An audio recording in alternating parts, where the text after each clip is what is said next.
She walked into the boardroom expecting a promotion. Instead, she got fired with a single, rehearsed sentence. 15 years of loyalty, erased in under 5 minutes. But what he didn't know was that the woman they just dismissed wasn't just another employee. She was the legal owner of the entire company. This is the story of Evelyn Ross, the quiet architect behind a billion-dollar tech firm who was cast aside in the name of evolution, stripped of recognition, cut from systems she built, replaced by people she trained. But instead of fighting with rage or revenge, she fought with documents, with law, and with truth. What happens when the woman you erased still holds the one signature that can collapse everything? How do you silence someone who never needed to shout? And when justice finally comes, will it roar? Or will it whisper? Stick around. Because this story will challenge everything you think you know about power, loyalty, and what it means to truly lead. Like, share and subscribe, because you won't want to miss a second of what happens next. The door clicked shut behind me, the kind of sound you only notice when everything else has gone too quiet. I hadn't even reached the chair when Jared spoke cold, clipped, calculated. You're no longer a cultural fit. That was it. No preamble, no explanation, just that one polished sentence, crafted to sound professional, but it landed like a slap dressed in a suit. I stood frozen, my right foot still hovering mid-step, my fingers gripping the folder I had brought, the one containing my 15-year roadmap for the company I helped build from a coffee-stained basement floor.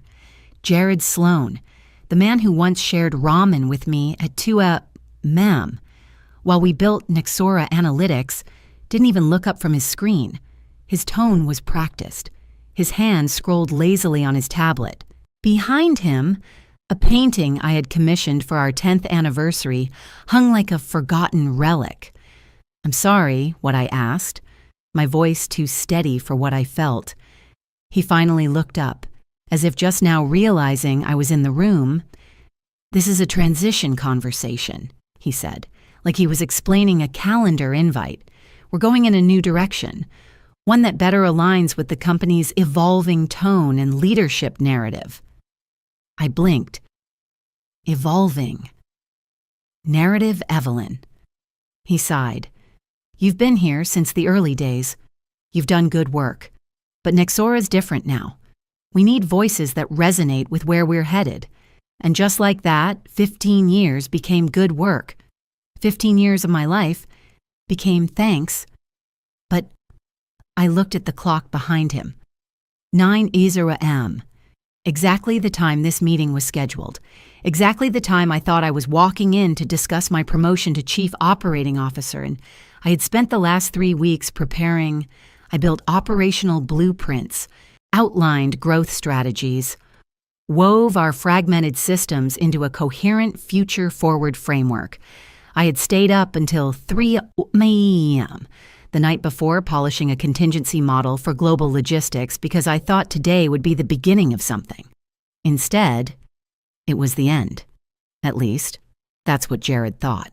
He kept talking, something about severance packages, exit transition support, HR follow-ups, but I couldn't hear him anymore. My ears buzzed with disbelief, and somewhere beneath that, something colder, something steady. I sat down slowly, folding my hands over the folder in my lap. He stood, buttoning his blazer, as if the room belonged to him, as if the meeting was already over. "I'll have Linda walk you out," he said. I shook my head once. Outside the glass wall, people passed by with coffee cups and earbuds, unaware that history was unraveling right behind them. No one knew. No one would have guessed, because I had walked in expecting feedback and walked out with a memory he would never forget. The moment I stepped back into the hallway, my body moved on autopilot. Left foot, right foot. Inhale.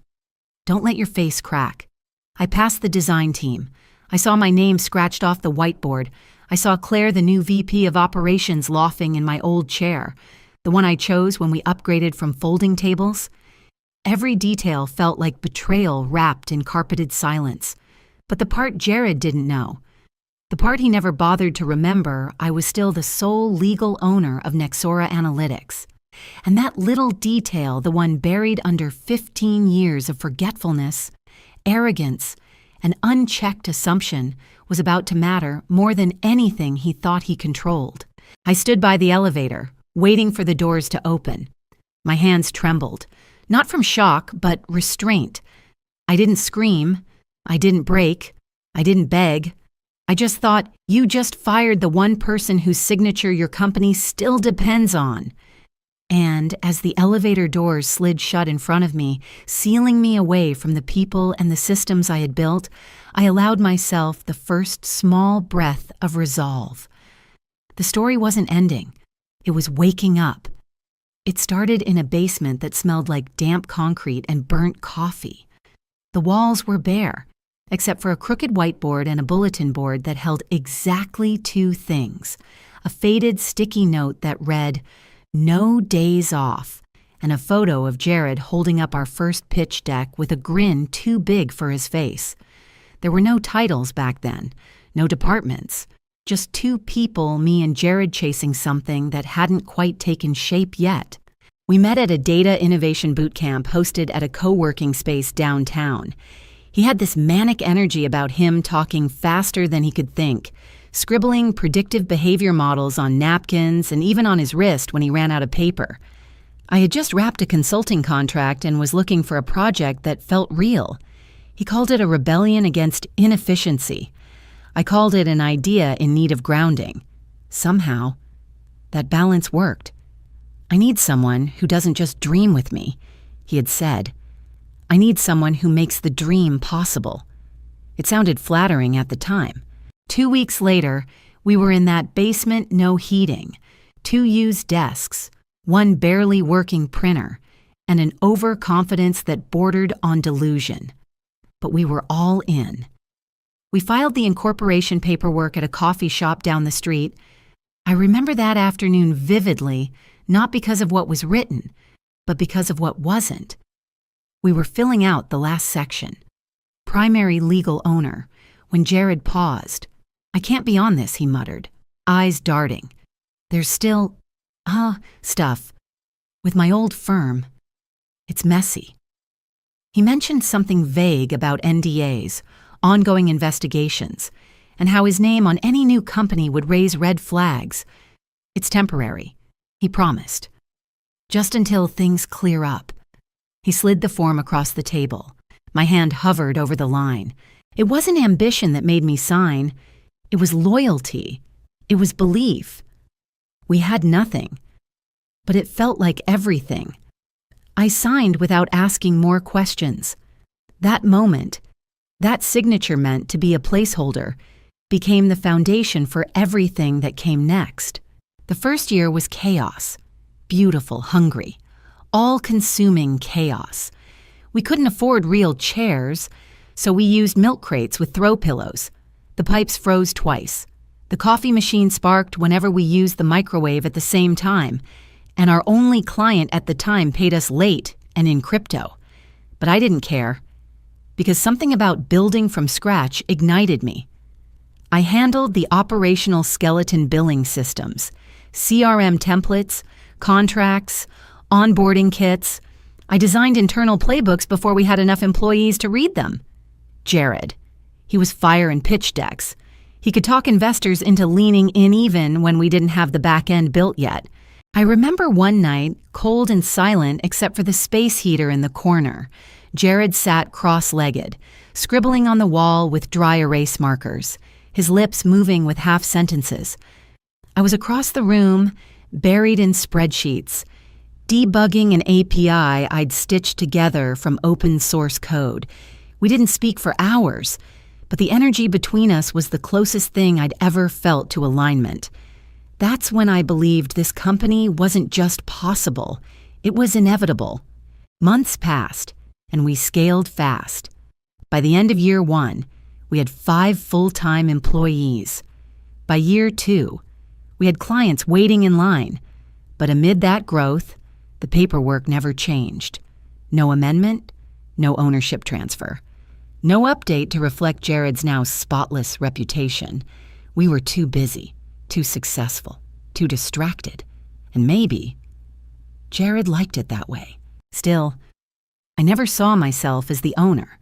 I saw myself as the operator, the enabler, the builder, the person who stayed behind after meetings to wipe down the whiteboard and organize the notes Jared left scattered like confetti. I didn't need my name in lights, but I did expect eventually to be seen. Instead, I watched Jared step into the spotlight while I kept the lights on. And somewhere deep down, I started to wonder if I keep everything running, but no one ever looks back to see. Was I ever really part of the picture at all? Some people build to be seen. I built so things wouldn't fall apart. While Jared booked flights to pitch rooms in Seattle or Stockholm, I stayed back to make sure our systems didn't collapse under our ambition. I was the one who onboarded new hires, who drafted our internal wiki when everything started falling through the cracks, who called our vendor at midnight when someone forgot to pay an invoice again. That someone was usually Jared, but he made the chaos feel like a feature, not a flaw. The more he dreamed, the more I organized. I created frameworks for growth projections, mapped out our KPI dashboards from scratch, refined our onboarding so a client could go from cold lead to live project in under 72 hours. I didn't post about it. I didn't name files after myself. I didn't expect praise. But a small part of me, buried under the planning templates and client workflows, hoped someone might notice, that maybe the company could recognize the quiet rhythm that kept it breathing. Then came the investor summit, our first major round.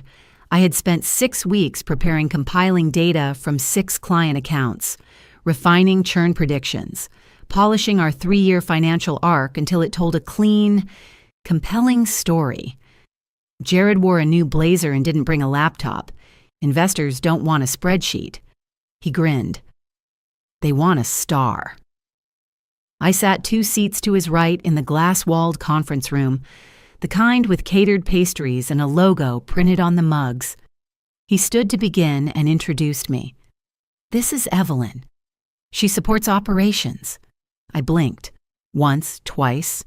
Support. I had written the implementation protocol that secured the room we were standing in. But I smiled, nodded, said nothing. That night, after the pitch, Jared opened a bottle of champagne. Claire Still, an intern back then, snapped pictures for the company Slack. Everyone laughed. Someone spilled juice on a proposal. I stayed behind to clean it up. On my way out, one of the investors from the meeting held the elevator door for me. "You're the one who keeps this place together, aren't you?" he asked. I gave a tired laugh, more like the tape holding the parts that shouldn't move. He smiled. "Don't ever let him forget that." I didn't. But I also never reminded him. Over the years, my name showed up less and less. Slides became less collaborative. Client calls went from "Evelyn will join us" to "I'll pass this to the team." And the team often meant Claire, who had moved up fast. I trained her, gave her access, walked her through the logic of our analytics stack. At first, it felt good. Delegating meant we were growing. But eventually, I noticed my fingerprints were gone. One Thursday morning, I opened an internal memo and saw a strategic plan titled Project Northbeam, Scaling Through Silence. The title was familiar because I wrote it. Every slide, every line. Same title, same formatting, same phrasing in the footnotes. Only now, Claire's name was at the bottom. I closed my laptop slowly, like doing it too fast might make it hurt more. My chest didn't burn. It dulled like a bruise that had started to fade, but someone pressed on it anyway. That afternoon, I sat in my office staring at the whiteboard I hadn't touched in weeks. I could hear the murmur of a team meeting down the hall, Jared's voice loud and certain, Claire's sharper now. filled with polished certainty. My voice wasn't there. I hadn't been invited. I thought of the first team photo we ever took. Just 6 of us then. I had made them all matching mugs. Mine still sat on my shelf, chipped but upright.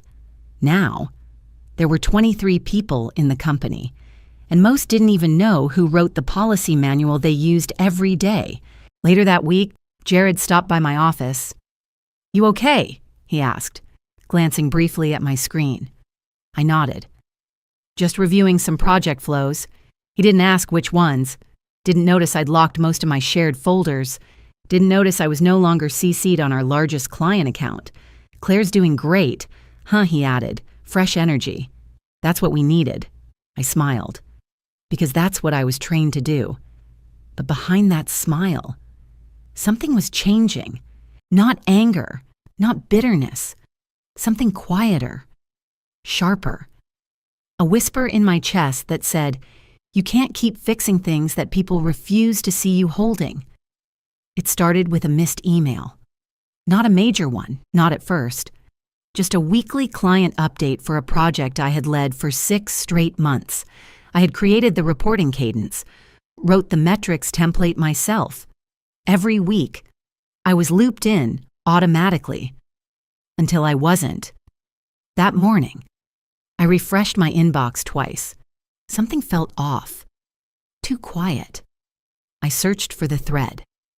Everyone was there, junior analysts, new VP, even marketing. Everyone.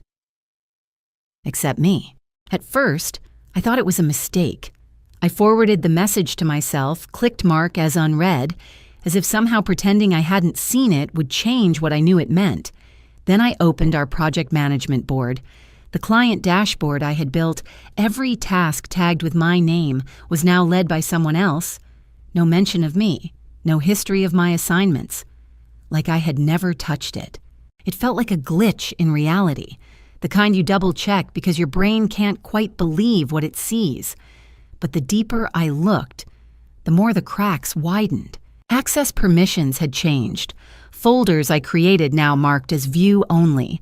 My admin rights revoked without notice. The onboarding suite I designed back in year 2, gone. Client strategy notes moved under Claire's name.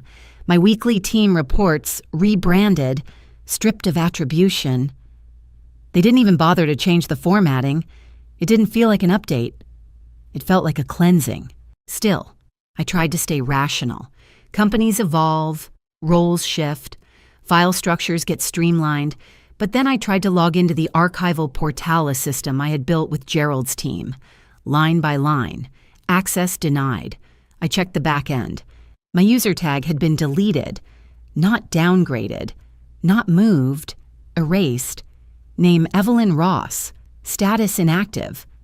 I stared at the screen, refreshed 3 times. Same result. I didn't feel anger. I felt the walls tilt subtly, but enough to know something larger had begun.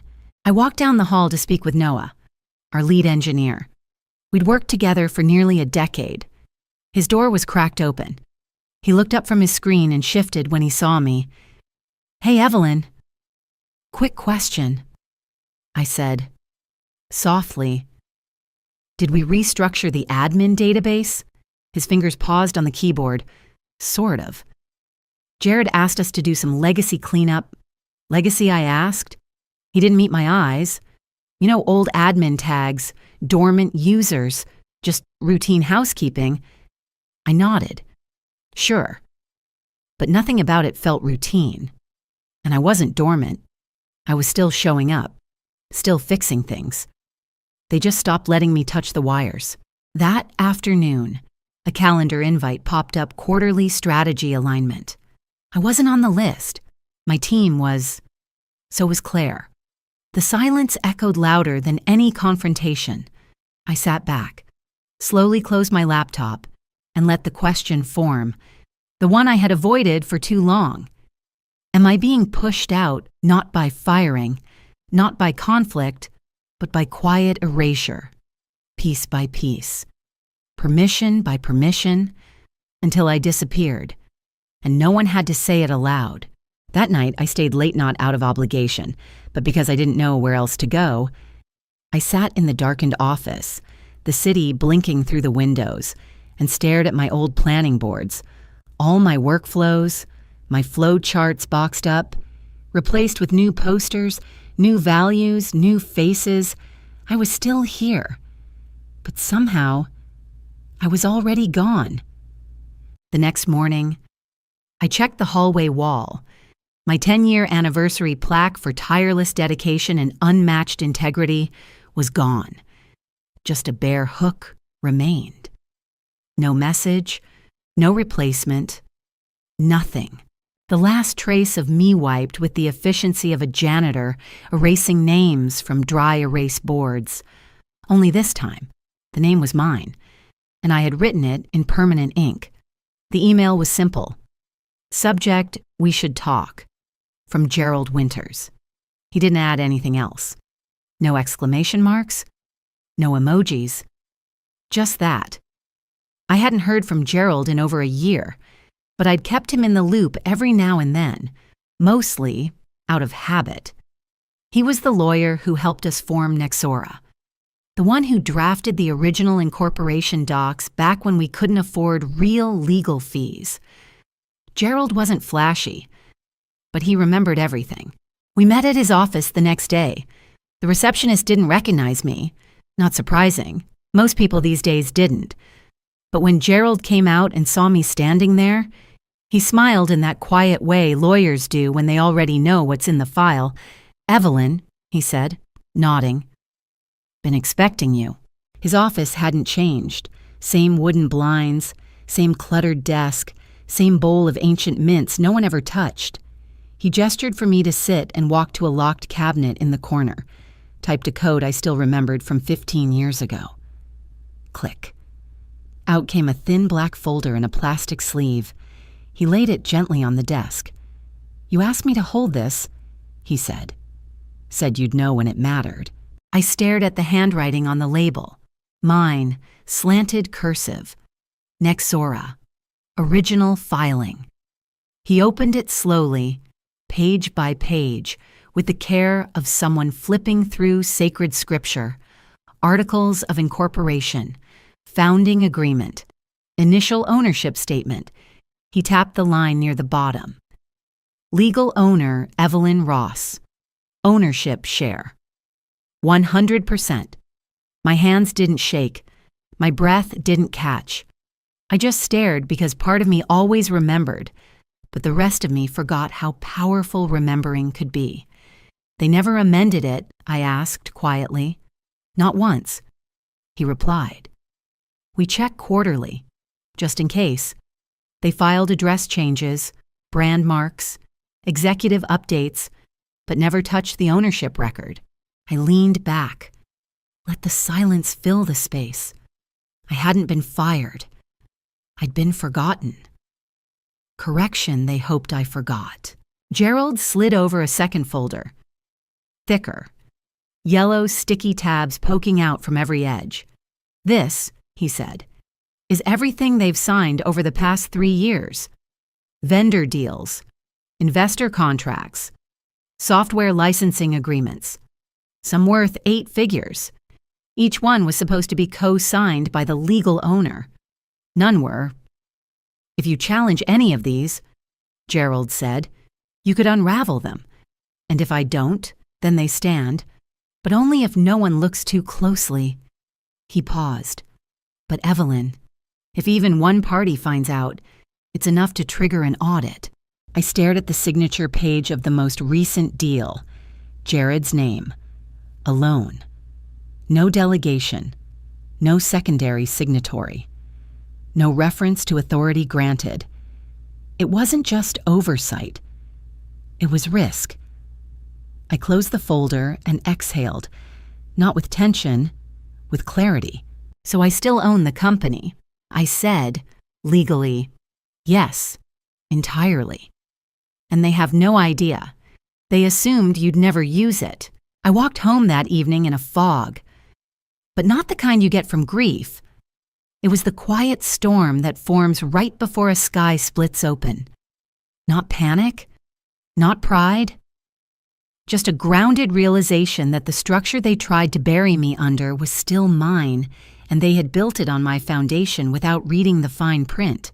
The next morning, I stood by my window, holding coffee in one hand and the ownership filing in the other. For the first time in weeks, I didn't feel erased. I felt inevitable. I drafted a single-page letter. No drama, no emotion, just facts. To whom it may concern. As of this date, I, Evelyn Ross, remain the sole legal owner of Nexora Analytics per the state's public corporate registry. No transfer of ownership has been filed. Any high-value contracts initiated without proper co-signature will be subject to review, effective immediately. I am requesting full documentation of all executive actions taken in my absence. Sincerely, Evelyn Ross. By noon, Gerald had it on official letterhead. By 3 p.m. It was sent certified, encrypted, CC'd to the board. No response. Just a quiet ripple. But sometimes silence is the loudest warning. I didn't wear black. That felt too dramatic. Instead, I chose navy, tailored, quietly confident. The kind of color that doesn't ask for attention, it commands it when you finally notice. At exactly 9 meeps, I walked through the glass doors of Nexora Analytics for the first time in 6 days. No badge, no employee ID. But I didn't need credentials. I brought something stronger. On my left, Gerald Winters, calm as ever, leather briefcase in one hand. On my right, Faith Cardenas, a compliance officer from the state's Department of Business Oversight. Her blazer was government-issue gray, her badge clipped neatly to the lapel. She didn't smile. She didn't need to. We stepped through the lobby, where the front desk receptionist, Maria, froze mid-keystroke. She stood quickly, eyes wide. "Good morning, Maria," I said evenly. "Ms. Ross," she whispered, not quite sure what to say next. I gave her a polite nod and kept walking. No anger, no shame, just forward. The elevator ride to the 12th floor was silent, except for the hum of fluorescent lights and the sound of my own breath, steady and grounded. As we stepped off, a junior assistant named Liam passed us and stumbled over his greeting. "Uy, Millie Ross." "Didn't know you were—" "It's all right," I said gently. "We're expected." He nodded too quickly and disappeared down the hallway. He wasn't wrong. They had scheduled a meeting. Just not this meeting. Conference room B. Poetic. It was the same room where Jared had ended 15 years of loyalty with 8 clipped words and a smirk. Now. I returned with no raised voice, just documentation, and a name that still mattered more than they remembered. I opened the door without knocking. Inside, Jared sat at the head of the table, flanked by 3 board members, Claire Monroe, and a legal counsel I didn't recognize. He stood when he saw me. His face stiffened. "Evelyn," he said, voice brittle. We were just about to reach out. "No need," I replied calmly. "We're already in touch." I laid a single folder on the polished wood table. Gerald sat beside me, flipping open a copy of the Articles of Incorporation. Faith remained standing, her notepad already recording. Jared's eyes flicked to her badge, then to Gerald, then back to me. "You brought state compliance." "No," I said simply. "The state did." Faith cleared her throat. "Professional and firm. Per statute 19.8.04b. I'm here to observe and document responses to a governance discrepancy involving a state-registered corporate entity. This meeting will be recorded for legal record." The air dropped several degrees. Claire's jaw clenched. The board members shifted uncomfortably. Jared tried to pivot. "Evelyn, come on, we can handle this internally." "There's no reason to involve outsiders." "You involve them," I replied, "when you remove the legal owner of the company without due process." Silence. the kind that fills a room with static. No one dared move. Gerald slid the second document across the table, highlighted. This is the original ownership filing. As of today, and for every day since formation, Evelyn Ross remains the sole registered legal owner of Nexora Analytics. Jared didn't blink, but his knuckles whitened where they pressed against the table. That's outdated, Claire said quickly. No one uses those clauses anymore. Gerald turned to her, his voice calm, almost pitying. That clause isn't outdated unless it's been amended. It hasn't. I took out one final sheet, a stamped audit notice from Faith's office. As of this morning, I said, I've requested a preliminary state inquiry into contract validity. Until that review is complete, I'm suspending all executive-level activity, including any current roles filled without proper oversight. Claire stood up. You can't do that. I just did, I said softly. And then, a voice I hadn't heard all meeting spoke. Vivian Hale, one of the longest-serving board members. A woman of few words, but sharp memory. She's right, Vivian said, eyes on Jared. I found this discrepancy last spring. Brought it up. You said it was file just delayed. Jared swallowed hard. Didn't answer. You lied. She continued. She wasn't erased. She was buried. I exhaled slowly, and in that moment, I felt something loosen inside me. Not revenge. Relief. Vivian looked around the table. I move that we suspend Jared's authority pending full legal review and reinstate Evelyn Ross as interim executive lead. I second, said board member David Liu. Gerald nodded. That will satisfy our legal threshold to halt litigation for now. Jared said nothing. Claire sank back into her chair, her eyes burning but wordless. I stood slowly, gathered the documents. I'll see you all next week, I said. I expect transparency, not loyalty. And I walked out. No applause, no triumph, just clarity. The door closed behind me like punctuation, not on destruction, but on return. I arrived at 8 a.m.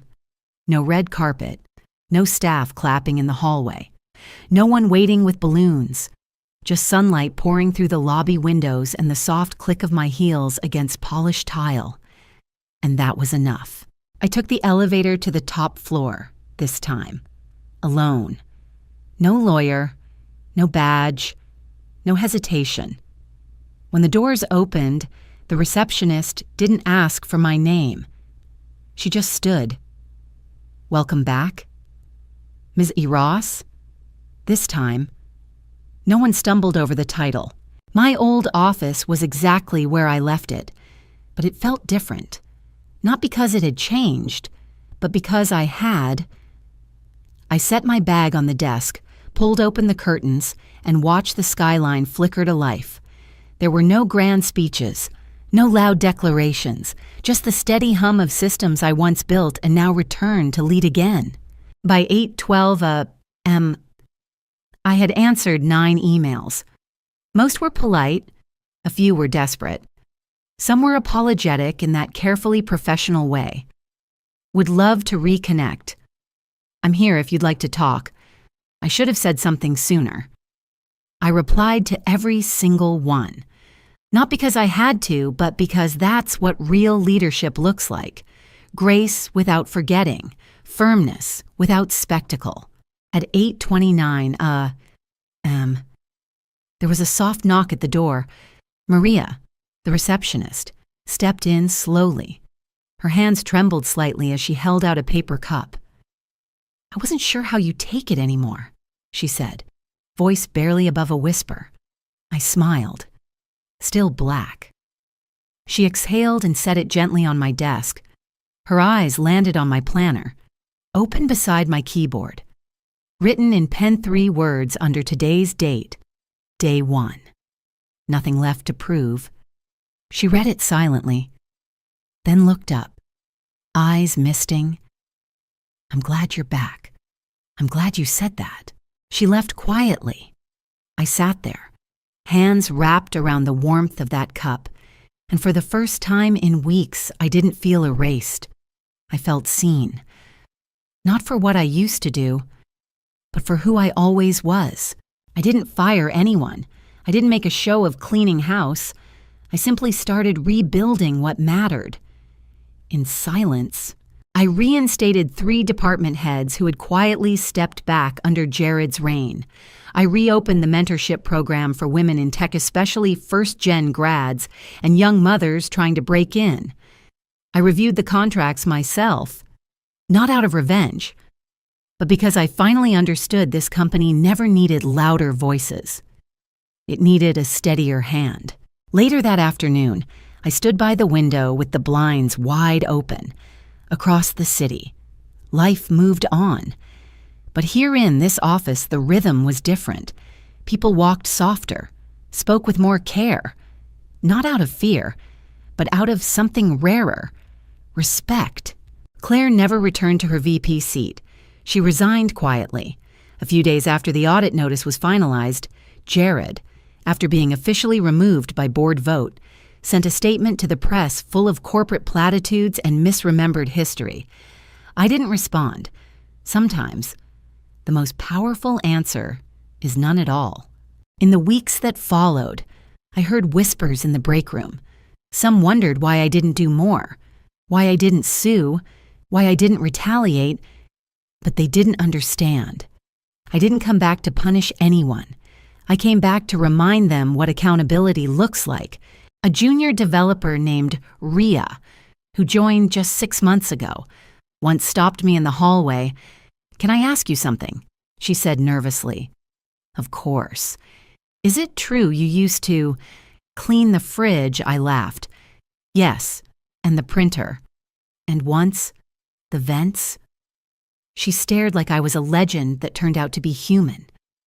Why? Because back then, I said, no one else would. And because even small things need someone who cares enough not to walk away. She nodded, then added quietly, "I'm glad you didn't." That night, as I locked my office, I stood in the doorway one last time. 15 years ago, I built this space. Not with power, not with titles, but with belief. Belief that integrity matters more than visibility. That truth doesn't have to shout to be heard, and that you don't need to burn things down to reclaim what's always been yours. The hallway lights dimmed, the city twinkled like a heartbeat, and as I walked to the elevator shoulder square, steps quiet, I felt something settle deep in my bones.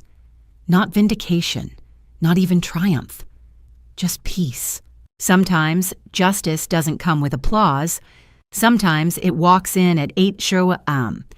with a planner full of notes, a cup of coffee, and the knowledge that no one else will ever get to define your worth again. Sometimes the loudest injustice doesn't come from shouting. It comes from silence, from being overlooked in meetings you built, from having your name quietly removed from the very systems you created, from watching others take credit while you're asked to stay in the background because you're not the right fit anymore.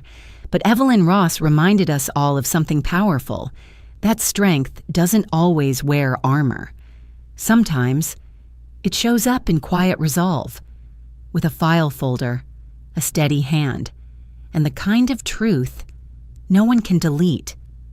This story isn't just about business, it's about dignity, recognition, and the silent ways people, especially women, are pushed aside in spaces they helped build. It's about what happens when justice whispers back and refuses to disappear. If this story moved you, drop your thoughts in the comments. Share it with someone who's ever felt erased. And don't forget to like, share, and subscribe, because the next story might be the one you've lived. We'll see you in the next chapter.